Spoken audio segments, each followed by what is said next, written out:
오늘 말씀은 전도라는 주제에 초점을 맞추느냐 아니면 훈련이나 실습에 초점을 맞추느냐에 따라 이야기가 달라집니다. 오늘은 실습이나 훈련이라는 주제에 초점을 맞추어서 여러분과 살펴보려고 합니다. 12제자들은 언젠가 예수님을 대신해서 복음을 전할 사도가 될 것입니다. 그 사도가 되기 위해 지금 배우고 있고 예수님을 따라다니고 있고 또 실습하는 과정 속에 있습니다. 로마가 하루아침에 이루어지지 않았듯이 하루아침에 사도가 되는 것은 아닙니다. 단숨에 정상에 오를 수 없듯이 단숨에 사도가 될 수 없습니다. 정상만 바라본다고 정상에 오르는 것이 아니죠. 정상에 이르기까지 산을 오르는 지난하고 힘든 과정이 있습니다.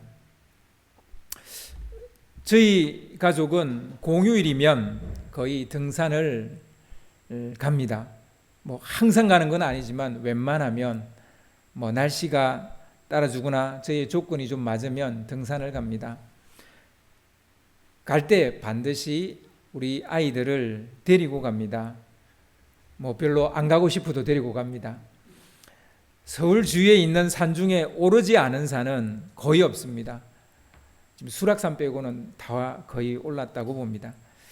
북한산 2번 갔고요. 도봉산, 불암산, 관악산, 삼성산, 인왕산, 안산, 사패산, 금단산, 예기봉, 가막산, 저 문수산 그리고 저 반대쪽에 있는 용문산, 그리고 지난 여름에는 한라산까지.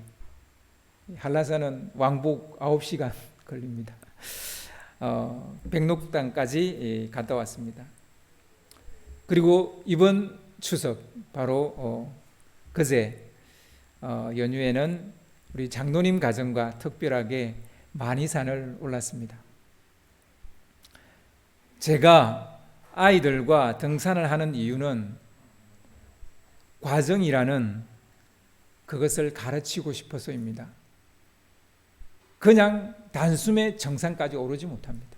정상까지 오르기 위해서는 정말 지난한 과정이 있다는 겁니다. 힘든 과정이 있다는 것입니다. 그것을 직접 올라봐야만 정상까지 가기 위해서 이런 수고의 과정이 있구나라는 걸 깨닫기 때문에 그것을 가르치기 위함입니다. 이번에 만이산을 오르는데요, 중간에 비가 쏟아졌습니다. 정상에 이를 때까지 비는 그치지 않았습니다. 모두 물에 빠진 생쥐꼴이 됐어요. 그래서 안 가신 분은 안 가기를 잘했다 이렇게 생각하는지 모르겠지만 여러분 그래도 끝까지 갔어요. 중간에 약간 마음이 흔들리긴 했어요. 돌아갈까? 정상까지 올라갈까? 그때 제 마음을 스치는 생각이 있었습니다. 이 또한 과정이다. 과정 없이 목표를 이룰 수도 없을 뿐더러 혹시 과정 없이 목표를 이룬다 하더라도 거의 얻는 게 없습니다. 과정 없이 목표를 이루면 얻는 게 없습니다. 땀을 흘리며 온갖 고생을 하며 올라간 자만이 느낄 수 있는 희열과 성취감이 있기 때문이죠.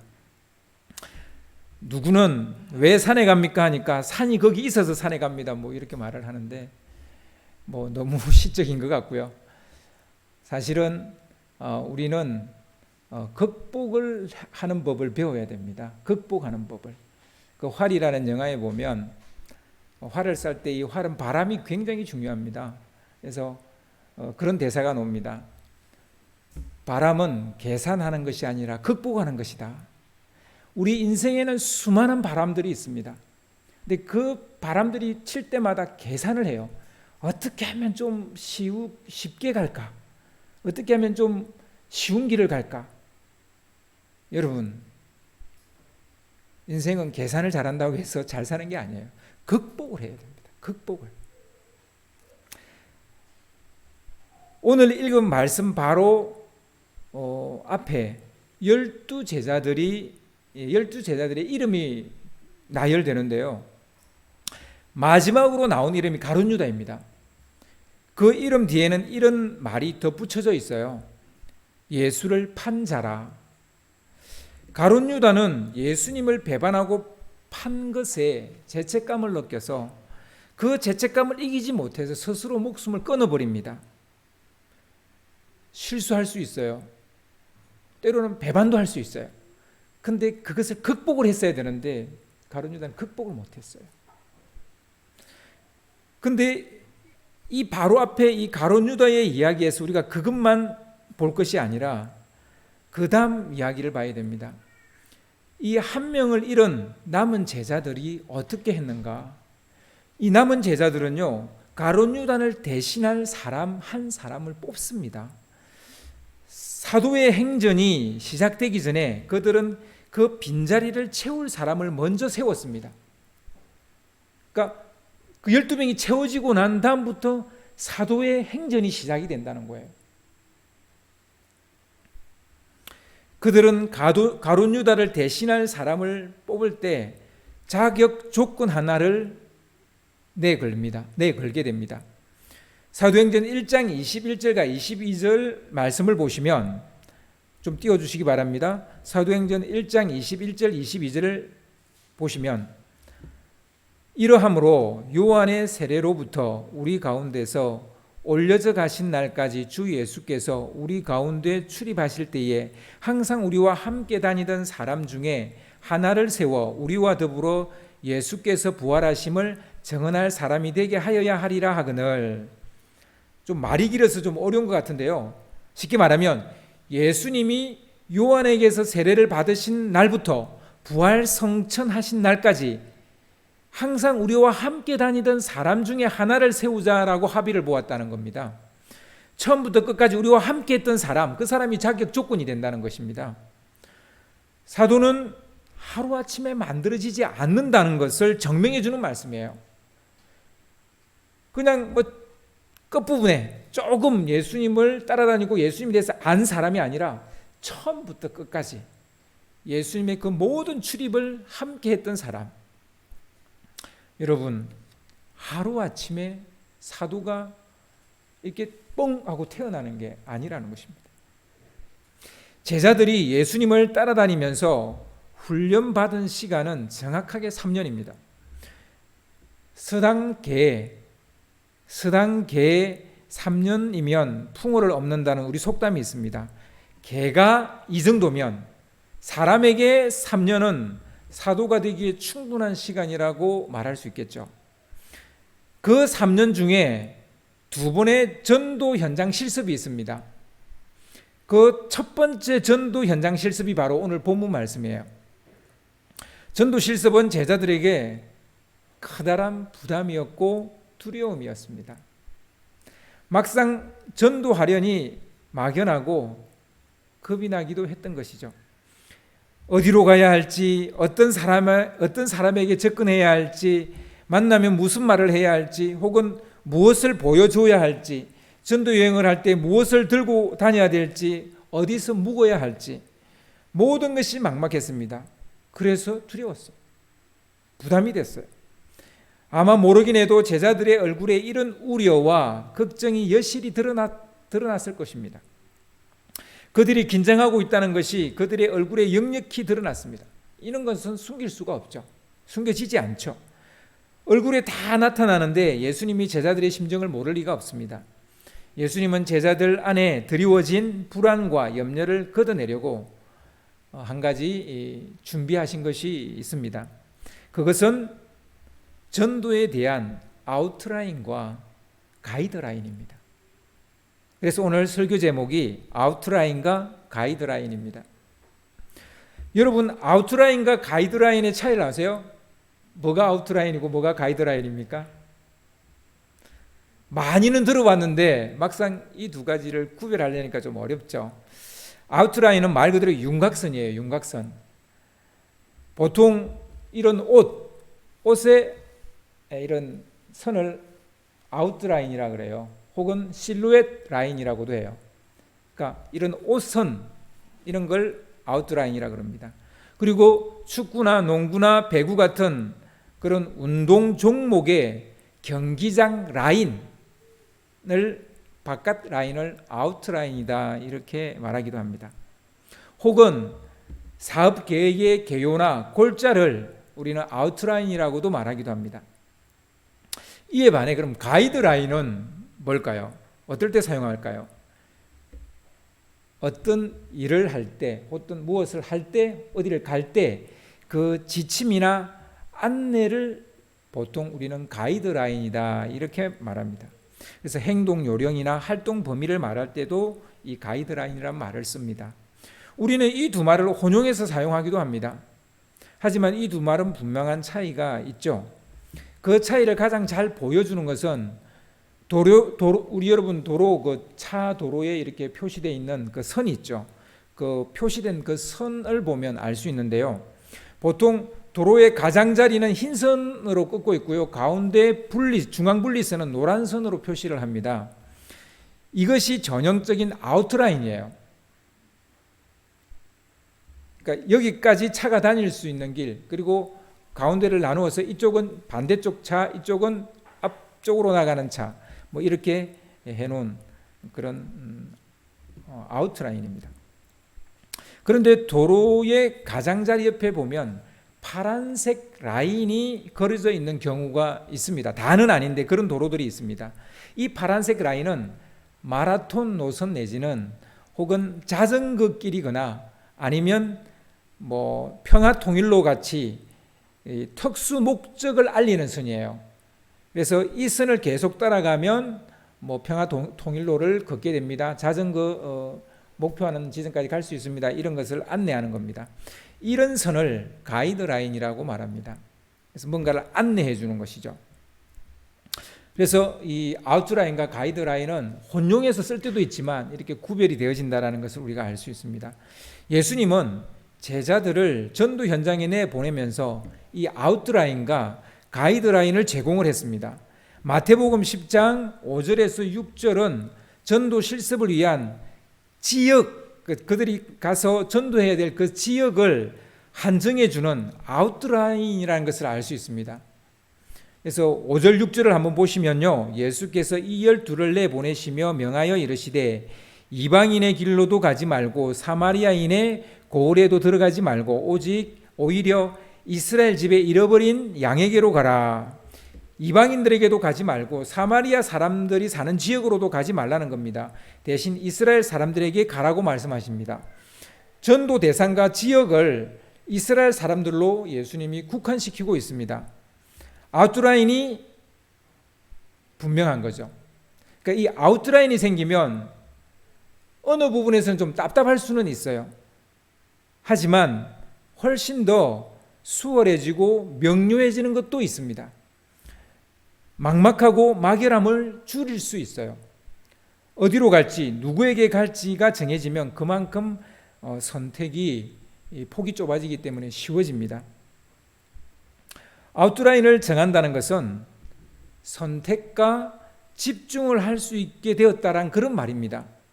아웃라인이 생기면 선택에서 오는 많은 스트레스와 걱정을 줄일 수 있습니다. 이 많은 것 중에서 하나를 고르라는 것과 두 개 중에서 하나를 고르라는 것 중에 어느 게 쉽겠습니까? 당연히 두 개 중에서 하나를 고르라는 것이 훨씬 쉬워요. 많으면 잘 선택할 것 같지만 사실은 선택 장애가 일어나요. 그래서 마켓에서 한 종류의 물건을 여러 회사 것을 동시에 갖다 놓지 않습니다. 선택하기가 어려워서. 그건 소비자로 하여금 힘들게 만들기 때문에. 도리어 안 사고 그냥 지나가 버릴 수도 있어요. 그래서 보통 이 마케팅에서는 선택지를 많이 주지 않습니다. 여러분이 뭐 하시는 일들 중에서도 너무 선택지를 많이 주면 안 됩니다. 딱 고객이 오면 요 둘 중에 딱 고객에게 맞습니다 말하고 이 둘 중에 하나를 선택하세요. 이렇게 해야 고객이 훨씬 더 빨리 선택합니다. 아무튼 선택과 집중이 잘 안 되는 것은 아웃라인을 정하지 못했기 때문이에요. 이런 사람은 방황하기 쉽고 이것저것 시행착오를 겪다가 시간만 보내고 기진맥진할 가능성이 높습니다. 무엇을 하든지 간에 아웃라인을 정하는 것은 삶의 중요한 지혜임에 틀림이 없습니다. 농구나 축구 경기에서 아웃라인이 없다고 생각해 보세요. 그냥 동네 축구 아웃라인이 없어요. 아웃도 없어요.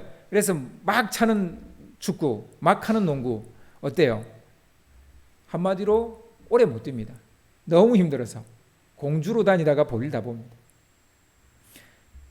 그래서요, 이런 아웃라인이 없는 경기는 사실은 바보짓이고 미친 짓이에요. 근데 우리는 아웃라인이 없는 삶을 살면서 자신이 미쳤다고 생각 안 해요. 자기 삶에 아웃라인이 없는데 자기가 바보라는 생각을 못 해요. 여러분, 아웃라인은 반드시 있어야 됩니다. 삶에 아웃라인이 있어야 돼요. 이게 없으면 우리의 삶은 굉장히 피곤해집니다. 힘들어집니다. 마태복음 10장 7절 8절에는 가이드라인이 나오는데요. 예수님은 제자들에게 어떤 메시지를 전할지와 또 사람들 앞에서 어떤 일을 행할지를 설명을 해주고 있습니다. 이것은 아웃라인이라기보다는 가이드라인에 좀 더 가깝습니다. 우리 7절 8절 말씀을 띄워주시기 바랍니다. 가면서 전파하여 말하되 천국이 가까이 왔다 하고 병든 자를 고치며 죽은 자를 살리며 나병한 자를 깨끗하게 하며 귀신을 쫓아내되 너희가 거저받았으니 거저주라. 예수님은 제자들에게 나아가서 천국이 가까이 왔다 이렇게 선포하라고 하십니다. 이 메시지는 예수님이 복음을 전할 때 평상시 하시던 말씀이에요. 늘 하시던 말씀이에요. 귀에 못이 박힐 정도로 익숙한 말씀이지만 이런 가이드라인이 없으면 우리는 엉뚱한 말을 가서 늘어놓게 됩니다. 여러분 다 아는 얘기예요. 그런데도 막상 사람을 만나면 그 말이 안 나오고 딴 말이 나와요. 그래서 이 가이드라인이 있어야 됩니다. 이 또한 예수님이 늘 보여주었던 거지만 그들은 그것을 그래도 가이드라인이 주어지지 않으면 그들은 그것을 말하지 않고 다른 말을 한다는 것이죠. 그리고 어떤 사역을 해야 할지도 미리 알려주셨습니다. 병든 자를 고치고 죽은 자를 살리고 나병한 자를 깨끗하게 하고 귀신을 쫓아내라 이렇게 하라 했어요. 이 또한 예수님이 매일같이 하신 일이에요. 하지만 이런 가이드라인이 없다면 자기들이 과연 이 일을 할 수 있을까 이런 의문을 품게 됩니다. 확신이 생기지 않게 됩니다. 그러나 가이드라인이 생기면 확신이 생길 뿐만 아니라 딴짓을 하지 않아요. 딱 이것만 가서 하게 되는 것이죠. 아웃라인이나 가이드라인이 명확해지면 무엇을 해야 될지가 분명해집니다. 시간을 아낄 수 있습니다. 선택이 빨라지기 때문이에요. 에너지를 절약하고 힘을 모을 수 있습니다. 집중을 할 수 있기 때문입니다. 그래서요, 이 아웃라인과 가이드라인이 생기면 선택과 집중을 할 수 있게 된다는 것입니다. 마태복음 10장 9절 10절에는 전도자가 지녀야 할 소지품에 대해서 이야기를 하는데요. 이것은 가이드라인이면서 동시에 아웃라인이라고도 할 수 있겠습니다.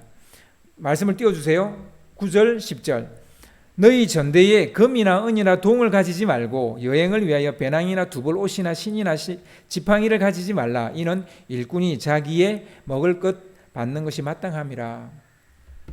여기서 전대는 돈주머니를 말합니다. 지갑이라고 할 수 있겠죠. 전대에 금 하나, 은 하나, 동전을 넣어 다니지 말라는 거예요. 당시에 돈은 금화 내지는 은하였고요. 이런 동전이었습니다. 지폐 없었습니다. 그래서 이런 돈을 전대에 넣고 다니지 말라는, 지갑에 넣고 다니지 말라는 거죠. 호주머니에 넣고 다니지 말라는 거예요. 한마디로 돈을 가지고 다니지 말라는 겁니다. 이는 무슨 의미예요? 돈을 의지하지 말라는 말이라는 것이죠. 전도 여행을 위해서 배낭이나 두벌 옷이나 또 두벌 신이나 지팡이를 가지지 말라고도 말합니다. 한마디로 간편하게 하고 다니라는 것이죠. 전도에만 신경 쓰라는 것입니다. 전도하러 가면서 다른 것에 신경 쓰지 말라는 것이죠. 소지품을 최소화할 때 하나님을 의지하게 된다는 말입니다. 생활을 단순화할 때 수행 능력을 배가시킬 수 있다는 것입니다. 우리는 멀티태스킹을 이야기하는데요. 심리학자들은 멀티태스킹이 실제적으로는 불가능하답니다. 우리의 뇌는 이거 할 때는 다른 하나를 끄고 있고, 근데 내가 동시에 두 가지를 잘한다, 이것은 그것을 빨리 왔다 갔다 하고 있는 것이지 사실 동시에 하고 있는 것은 아닙니다. 즉 하나를 할 때 그 하나만 신경 쓰라는 얘기죠. 우리는 급변하는 사회에 살고 있습니다. 이런 초스피드 시대에 가장 어울리는 삶의 형태, 미니멀 라이프입니다. 미니멀 리스트가 되어야 됩니다. 가지고 있는 것이 많으면 매이는 것이 많습니다. 해야 될 일이 너무 많으면 하나도 제대로 하지 못하게 됩니다. 요즘은 어디를 가든지 카드 한 장이면 됩니다. 그죠? 돈 뭉치를 싸들고 다니는 여행자를 생각해 보세요. 얼마나 고달파요. 그리고 또 얼마나 위험해요. 누가 그걸 훔칠지 모르니까. 그래서 카드 한 장 들고 다니면 굉장히 편하고 쉽습니다. 지금 주님이 말씀하시는 것은 바로 이것이죠. 최소화하라는 것입니다. 마지막으로 마태복음 10장 11절에서 14절까지는 숙식, 특히 숙박을 어떻게 해결할지에 대한 이야기를 하고 있습니다. 11절에서 14절 말씀을 좀 띄워주시면요, 어떤 성이나 마을에 들어가든지 그 중에 합당한 자를 찾아내어 너희가 떠나기까지 거기서 머물라. 또 그 집에 들어가면서 평안하기를 빌라. 그 집이 이에 합당하면 너희 빈 평안이 거기 임할 것이요, 만일 합당하지 아니하면 그 평안이 너희에게로 돌아올 것이니라. 누구든지 너희를 영접하지도 아니하고 너희 말을 듣지도 아니하거든 그 집이나 성에서 나가 너희 발의 먼지를 떨어버리라. 이런 말씀입니다.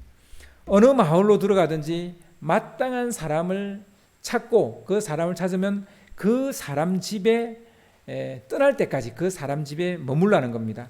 이 집 저 집 옮겨 다니지 말라고 말합니다. 한 집에 머물다가 떠날 때 그 집에 평화가 임하도록 기도를 해주라, 이렇게 말하십니다.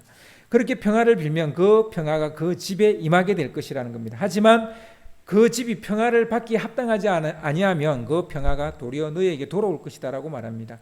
만약 너희를 영접하지 않거나 너희가 전하는 복음을 듣지 않거든 그 집이나 그 성읍에서 떠날 때 발에 먼지를 털어버리라, 이렇게 말하고 있습니다. 그러니까 쿨하게 떠나라는 것이죠. 이 또한 숙박에 관한 부담을 들어주는 가이드라인이라고 할 수 있을 것입니다. 오늘 우리가 이와 같이 아웃라인과 가이드라인에 대해서 쭉 이야기를 했는데요. 특별히 이제 전도에 대한 아웃라인과 가이드라인에 대해서 이야기했는데, 오늘 우리가 붙잡아야 될 교훈은 두 가지입니다. 첫째, 무엇을 하든 아웃라인이나 가이드라인이 반드시 필요하다는 거예요. 아웃라인이나 가이드라인이 없으면 범위가 너무 넓어서 무엇을 어떻게 해야 될지 알 수도 없고 안다 하더라도 잘 할 수가 없습니다. 아웃라인이나 가이드라인이 정확하면 쓸데없는 것에 에너지를 쏟지 않는다는 것이죠.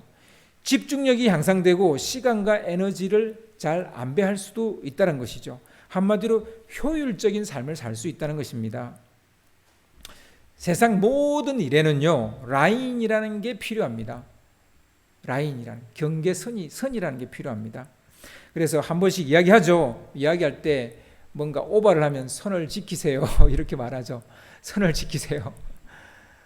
예, 요즘은 선을 지키지 않는 시대가 되어져 가고 있는 것 같습니다.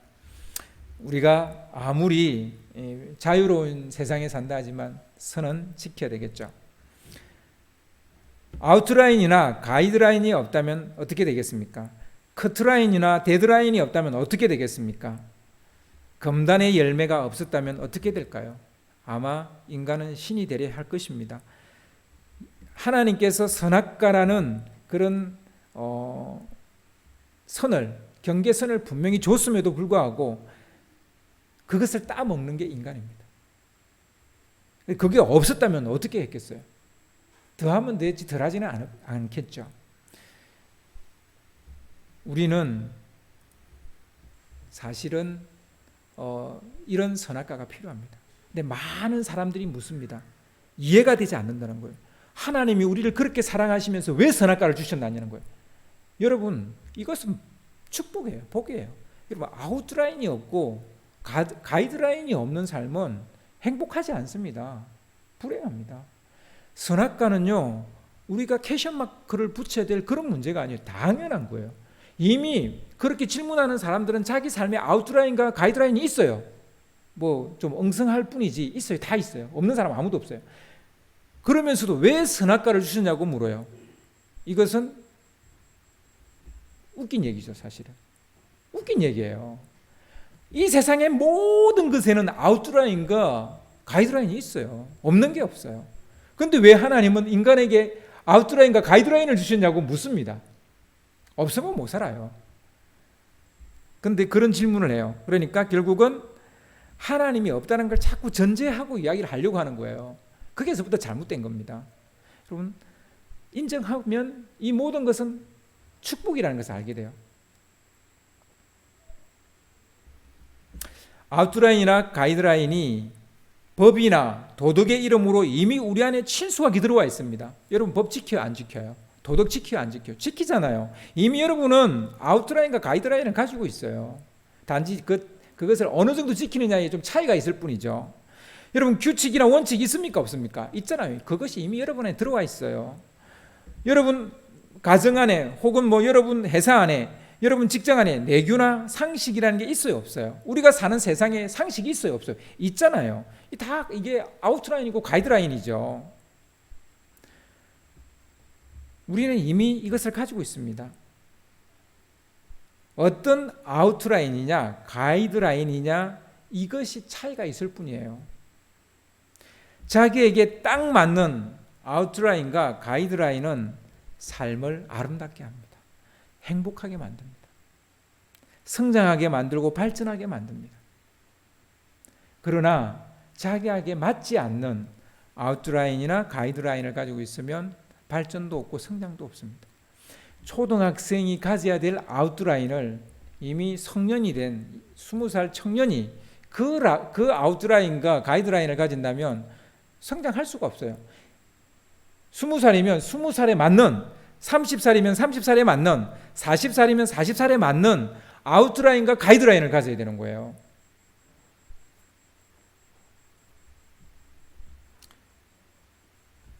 오늘 이 말씀이 던지는 두 번째 교훈은 아웃라인과 가이드라인은 유동적이어야 한다는 거예요.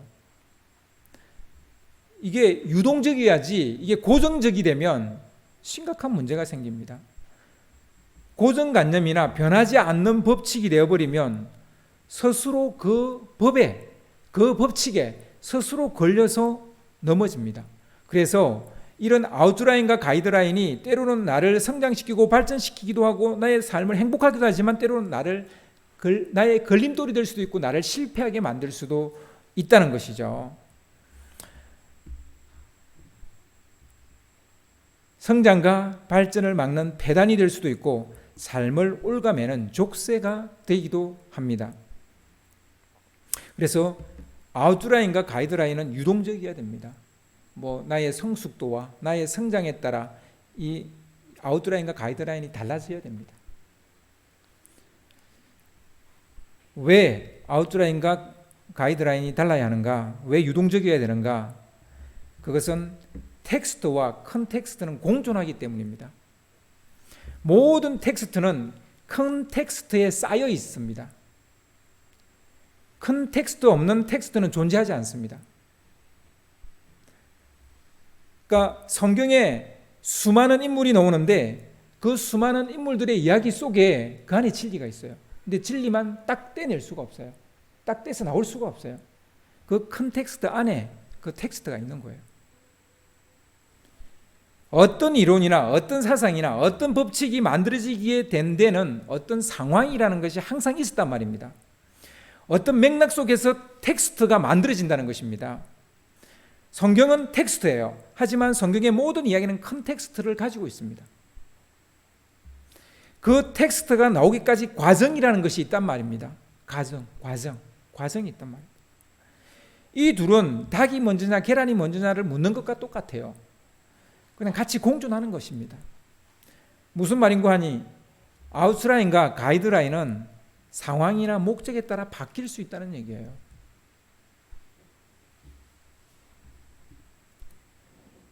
그래서 성경은 해석이 중요합니다. 굉장히 중요합니다. 코로나19 바이러스의 확산을 막기 위해 진보는 계속해서 방역 지침과 행정명령을 내리고 있는데요. 상황에 따라 방역 지침이나 행정명령이 바뀌지 않았다면 우리 국민들은 아마 폭발했을 거예요. 그러니까 지금 얼마나 전염되었는지, 얼마나 이 확산되어졌는지에 따라 이 방역의 아웃라인과 가이드라인이 달라지고 있습니다. 이 아웃라인과 가이드라인은 그때그때 달라지게 돼 있습니다. 그러니까 상황에 따라 달라지게 돼 있어요. 때로는 텍스트는 컨텍스트에 따라 달라질 수 있다, 이런 말입니다. 오늘 말씀은 12제자들에게 전도 실습을 시키려는 컨텍스트, 그런 상황에서 나온 전도 안내서입니다. 이것을 모든 그리스도인들에게 그대로 적용한다면 어떻게 될까요? 그러니까 사도를 훈련시키기 위한 그런 컨텍스트에서 주어진 말씀인데 이걸 모든 그리스도인들에게 그대로 적용하면 어떻게 될까요? 아마 모두 전도하기를 포기할 겁니다. 전도가 너무 어려워요. 그렇게 느낄 겁니다. 전도뿐만 아니라 그리스도인의 삶은 성장 정도에 따라 요구하는 삶의 정도가 달라진다는 것입니다. 어디까지나 오늘 말씀은 사도 훈련 매뉴얼이에요. 그것은 여러분 산상수훈도 마찬가지입니다. 산상수훈의 말씀 우리가 그대로 따라 산다면 여러분 아무도 그리스도인이라는 이름을 듣지 못할 겁니다. 요즘 가짜 사나이라는 유튜브가 폭발적인 인기를 얻고 있는데요. 일반 사병을 훈련하는 훈련소에조차 들어갈 수 없는 정말 저질 체력들을 모아서 특전사나 UDT 훈련을 시키는 그런 내용이에요. 그들은 모두 도중에 훈련을 포기합니다. 이건 처음부터 잘못된 거죠. 잘못 뽑은 거죠. 그런데 사람들이 이 유튜브에 공감을 하는 건 왜일까요? 아무도 그 훈련을 통과하지 못했기 때문입니다. 거기에서 동질감을 느끼기 때문이에요. 나도 뭘 하려다가 포기했고, 뭘 하려다가 낙담했고, 뭘 하려다가 잘하지 못했고, 내 삶이 그랬거든요. 근데 그들을 보니까 그게 동질감을 느끼는 거예요. 만약 오늘날 목사들에게 오늘 본문 말씀과 같은 삶을 요구한다면 옷을 벗어야 할 목사가 너무너무 많습니다. 저부터도요. 금하나 은하나 동전을 가지지 말래요. 신발도 한 켤레, 옷도 한 켤레, 속옷도 한 켤레. 그런 목사 봤습니까? 저도 그런 목사 아니에요. 전 넥타이만 해도 열 몇 개가 돼요. 양복도 한 네다섯 벌 돼요. 신도 몇 켤레야? 신도 좀 돼요.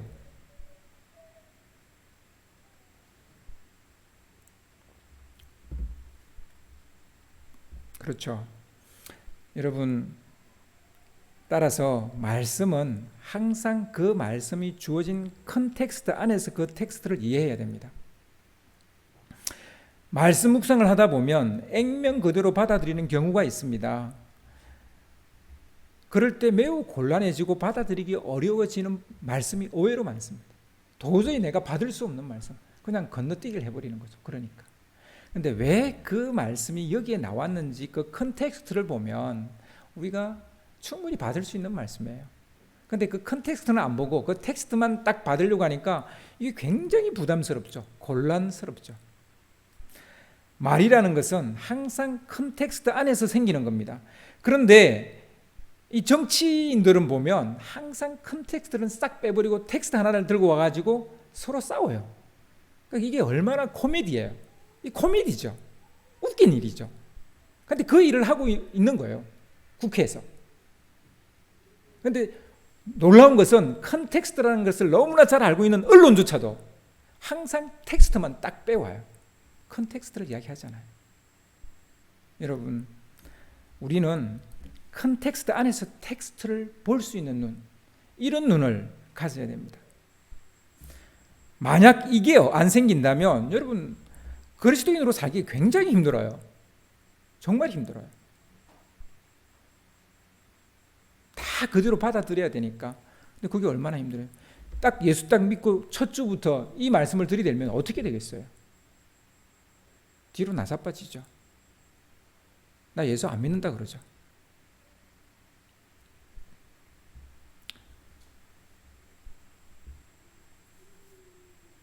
우리는 자기 자신을 컨텍스트 안에서 볼 수 있어야 됩니다. 자기 자신도 나라는 이 컨텍스트가 있는 거예요. 내 주위에는 부모님도 있고 자녀도 있고 아는 친구도 있고 직장도 있고 이런 자기의 컨텍스트라는 게 상황이라는 게 있습니다. 그 안에 나라는 존재가 있어요. 그런데 뭐 독야청청하듯이 나는 나 혼자 존재하듯이 그렇게 생각한다면 그 사람이 사회생활 잘할 수 있습니까? 할 수 없어요.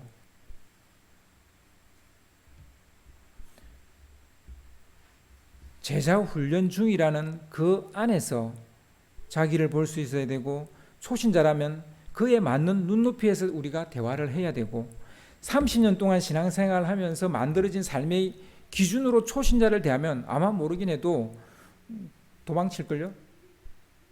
우리는 그 사람의 수준에 맞춰서 말할 수 있어야 되는 것이죠. 전도할 수 있어야 되는 것이죠. 믿은 지 20년이 되었는데 여전히 초신자 기준으로 믿고 있다면 그것 또한 문제예요. 많은 그리스도인들이 성경을 읽으면서 텍스트와 컨텍스트를 구별하지 못하고 읽기 때문에 심각한 죄책감에 빠져 있어요. 이 말씀대로 살지 못한다는.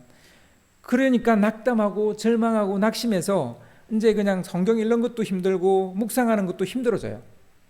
자기는 그렇게 살지 못하기 때문에. 이 반대도 있어요. 텍스트와 컨텍스트를 구별하지 못해서 지나치게 흥분해 있는 사람도 있어요. 아웃라인과 가이드라인은 삶이라는 여정에 반드시 필요한 것입니다. 없는 사람은 없어요. 단지 얼마나 나에게 적합한 아웃라인과 가이드라인을 내가 가지고 있는가. 지금 딱 나에게 맞는, 내 수준에 맞고 또 나에게 딱 성장하기에 지금 딱 맞는 그런 아웃라인과 가이드라인을 가지고 있는가. 이것이 있을 때 우리는 안정감을 가지게 되고 선택과 집중을 하게 되고 또한 하는 일에 효율성을 얻게 되고 죄책감에 빠지지 않게 되고 발전하게 되고 성장하게 된다는 것입니다. 하지만 아웃라인과 가이드라인이 북방이장처럼 고정불변이 되면 어떻게 되겠어요? 그게 너무 높은 것으로 고정불변이 되면 늘 절망하고 실망하게 되고 그게 너무 낮으면 성장이 일어나지 않게 되고 이렇게 되는 거죠. 자신의 성장에 따라 조금씩 아웃라인과 가이드라인은 수정되어야 됩니다. 그래서 유동적이어야 된다는 거예요. 아웃라인과 가이드라인은 유동적이어야 된다는 거예요. 이런 유연함이 있을 때 아웃라인과 가이드라인은 우리 인생을 아름답게 만들어주고 행복하게 만들어주고 성장하게 만들어준다는 것입니다. 그래서 여러분 오늘 이 말씀 우리가 두 가지를 생각했으면 좋겠습니다. 아웃라인과 가이드라인은 반드시 있어야 된다. 그리고 나에게 맞는 아웃라인이어야 된다는 것이고 그리고 이것은 그래서 유동적이어야 된다는 것을 우리가 기억했으면 좋겠습니다. 오늘 이 말씀을 생각하면서 우리가 이 시간 기도하기를 원합니다.